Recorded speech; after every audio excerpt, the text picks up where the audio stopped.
Very stagnant weather pattern that has 0 rain chances, and see how many days in a row we can have that, because I think the maximum we've ever had that is once since I've been down here, which is about past 2.5, 3 years now. Bus stop forecast, you're going to want a jacket to start the day. 38 degrees in the upstate, but by the end of the day though, we're going to be in the lower 60s. So a classic rapid peel type of day where you put the jacket on, peel it off by the end, because we're just going to be sitting gorgeously, especially if you're in the sunshine. One of those like we were talking about today, if you're in the shade, might be a little chilly, but if you're in the sun, it could not be better. Right now, we're still holding steadily in the 50s. Most of us hit the 60s in the upstate, and we'll have a lot more of that here in the days to come. Low and mid 40s, though. We're cooling down quicker in the mountains. More quickly, almost made up a word there. Satellite and radar showing just a few high thin clouds just to the south of 85. Those are more concentrated along the Midlands, so those will keep pushing their way southeast to here, and that'll leave things clear for us. We've got a very cool and dry setup thanks to a couple areas of high pressure, one to the north and one to the west. They flow clockwise, so when you've got that type of setup,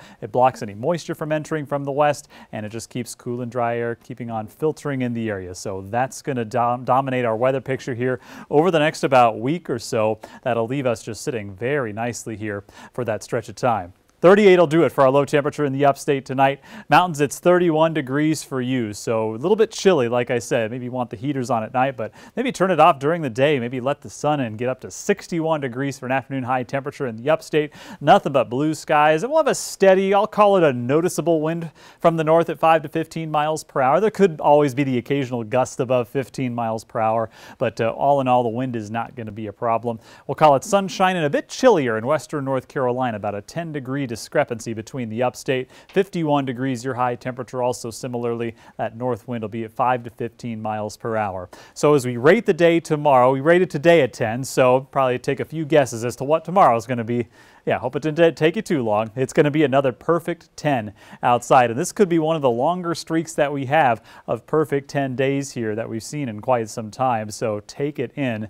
Not necessarily in terms of temperature, but when you've got any temperature that's near 60 degrees combined with sunshine, you're sitting pretty darn well. 58 degrees on Tuesday, so we'll be low 60s once again tomorrow. We'll get a quick burst of cooler air on Tuesday, but that's quick to move out because Wednesday we're going to be right around 60 again, but Thursday, which is going to be the first full day of spring. It begins Wednesday evening, but Thursday, that's when temperatures start to rebound back into our average territory of 65 degrees. So nothing but sunshine. Spring officially begins Wednesday. Thursday, we're back in the mid-60s, so I'd call it a little bit cool to start the week, but 60 and sunshine, it's hard to really complain about that. Notice we keep on warming, though, into the end of the week and next weekend. Our temperature is going to hit the upper 60s just in time for the weekend. 68, 69, your upstate high temperatures Friday, Saturday. 61, 64. Notice mountains, you're going to stay in the 50s a little while longer than the upstate, but notice by Sunday we're going to be back in the low 70s, which is right where you should be in the season of spring, which is going to be just beginning. A reminder, you can catch the morning news tomorrow morning from 4:30 to 9 a.m. on Fox Carolina. You can get weather updates with Isaac Williams, Nicole Pape, and of course traffic updates with Chris Scott.